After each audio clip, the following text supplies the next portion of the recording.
So what? So what happened after you figured that ESL might be the way to go or possible? Yeah, so I knew I had the talent to teach it, so that was the first and foremost thing.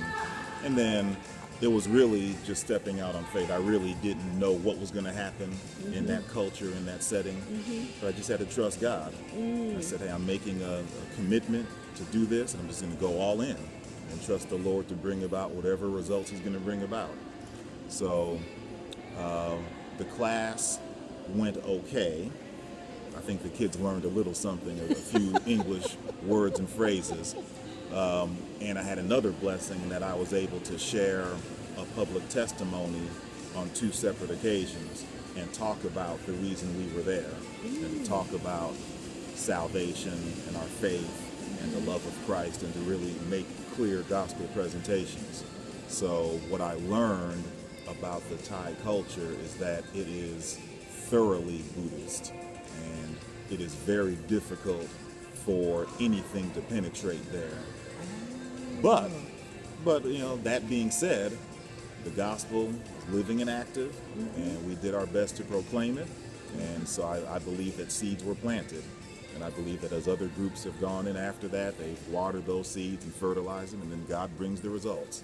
My goodness. So you may not see everything that you want to see in that one trip, but God's got people. He's got all kind of people that are working on His behalf and helping to bring His gospel to life. Wow. When you speak about the salvation, can you share with us how you came to Christ? Yeah, I came to Christ in 1995. I had just moved to Houston, and I visited the Church Without Walls, Brick Hollow Baptist Church, and I heard Pastor West talk from the book of 2 Kings, and he talked about the story of Naaman, who was a Syrian warrior, a great fighting man, but he was also a leper. And so the way Pastor West preached it, I was convicted because I identified with Naaman. I identified with having some skills, but also being guilty of pride. And just hearing that message that day and me being in that place, I got the feeling that there was no one else in the room except me and Pastor West as the message came forth. And I was convicted. I didn't know what it was, but it was the Holy Spirit saying, that's you. You're full of pride, and you're full of, an ungodly independence, and you need to learn to shed all of that and to place your faith in me.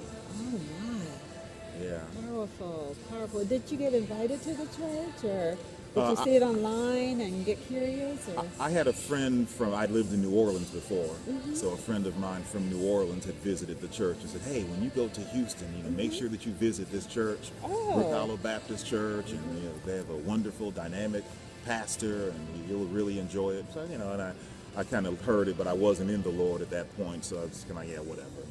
So when I get there, maybe I'll do something with it, maybe not. So I'd been in Houston about 6 months or so when I finally decided to go on a Sunday just to check it out and see what it's like. So, yeah.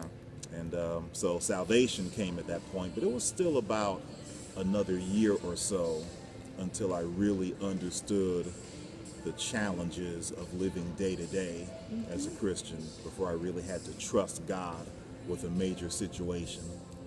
So I went through a job struggle, and that was the first time I really learned to trust God with a situation, and I saw God show through and show out in that thing. So yeah, that really strengthened my faith, and from there just things took off, and my faith deepened, and I began to really just immerse myself in the Word, and I wanted to learn and study and know more.